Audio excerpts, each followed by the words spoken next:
So, one report that came out of the blue earlier this month was that Witcher novel author Andrzej Sapkowski was demanding that CD Projekt Red pay him royalties following the success of the Witcher video game series. We all know at this point that CD Projekt Red bought the rights to create games based off of the Witcher license many years ago, and back then the studio actually offered to pay Sapkowski royalties. But Sapkowski, having no faith that the Witcher video games would garner much success, simply asked for a lump sum payment of Polish currency that translates to roughly $9,000. That was the deal that was signed all those years ago, after which the two parties parted ways. But this was a decision that Sapkowski would later come to regret. It would turn out that CD Projekt Red's efforts paid off in droves, with the Witcher games becoming one of the most critically acclaimed and commercially successful games of all time. Had Sapkowski put a little more faith into those he was selling his license to, he probably would have profited handsomely from their success, but alas, he bet on the wrong horse. Fast forward to today, and Sapkowski has gone out of his way to hire a lawyer in an attempt to extort CD Projekt Red into paying him the amount of $16 million that he believes he's due. His lawyer sent a private letter to CD Projekt Red informing them of some of the copyright laws they intend to use in order to make their case, claiming that the license agreement only extended to the first game in the series, and emphasizing how they wish to handle this in an expeditious and quiet manner.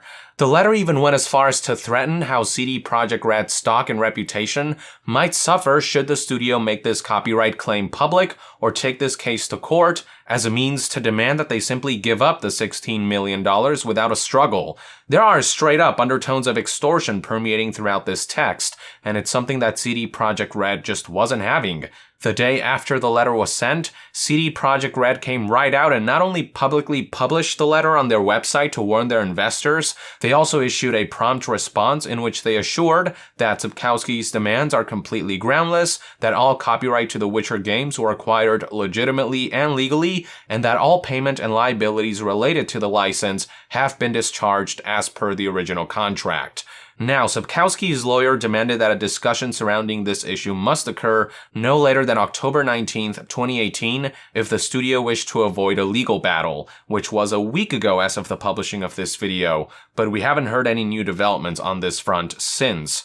However, another famous author whose work has also been adapted into video games has expressed some blunt opinions about the whole situation. During an interview with Russian outlet DTF, Metro 2033 novel author Dmitry Glukovsky was asked about his thoughts on Sapkowski demanding additional payment from CD Projekt Red. Now, the interview is all in Russian, so I cannot provide a word-for-word translation, but website Ostrog recently published an article paraphrasing and quoting bits and pieces into English. According to the article, quote, Glukovsky said that as a gamer himself, he looks at Sapkowski as an old fool. He went on to state that the Polish author fucked up, and that the reason for his $16 million lawsuit against developer CD Projekt Red is due to his wife nagging him about it in the evenings, and then he tries to roll it back. He concluded that Sapkowski is an ungrateful schmuck, since he wouldn't have his current Netflix deal without the success of the games. It's definitely worth noting that the reason the Witcher franchise is so popular today is because CD Projekt Red's games gave the series an international presence.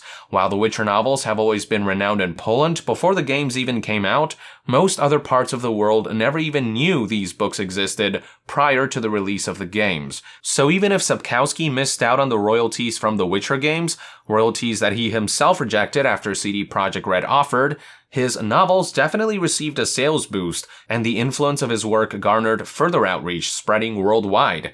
Glukovsky is absolutely right in saying that the Netflix series probably would not have happened without CD Projekt Red's games catapulting the popularity of the Witcher franchise, or at the very least, not this soon.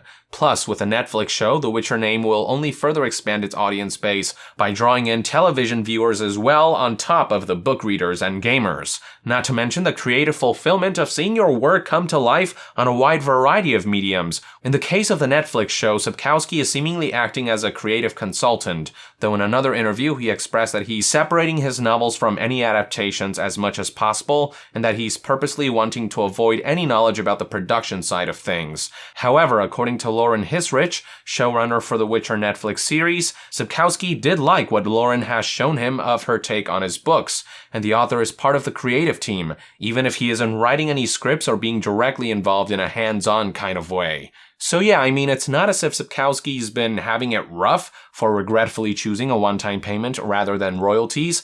It's not as if CD Projekt Red's success hasn't benefited him in many ways. He just didn't get as rich as he would have liked. I certainly hope he didn't make the same mistake with the Netflix show. Hopefully this time, Sapkowski worked out a financial deal that he won't come to regret years down the line.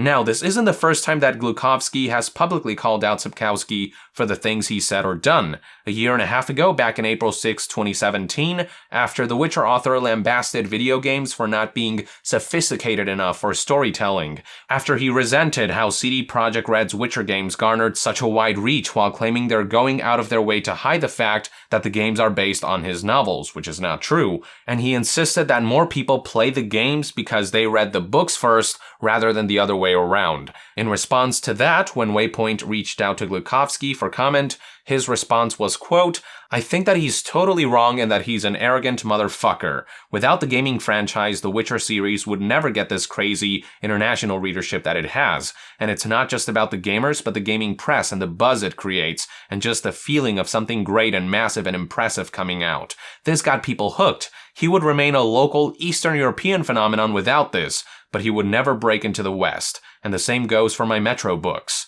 Glukhovsky definitely seems to be more grounded to reality than Sapkowski is, and more appreciative of how his collaborations have allowed his work to spread to a much wider audience and opened up new doors in his career. Sapkowski, on the other hand, seems more focused on how many millions of additional dollars he could have made, rather than looking at the other great things that have yielded from CD Projekt Red's work and the influence of the games he inspired. Going back to Glukhovsky's latest statement, the Metro author proceeded by expressing that he pities Sapkowski's missed opportunity, stating the following: "He is just an elderly man. He missed this chance, and well, what can you do? I feel sorry for the man." Finally, he concluded by pointing out how Sapkowski suing CD Projekt Red or demanding more money from the studio while the Netflix show is being produced could be a bad idea, stating, quote, "He should not be doing the lawsuit because Netflix can get scared and back out. Netflix does not like legal issues."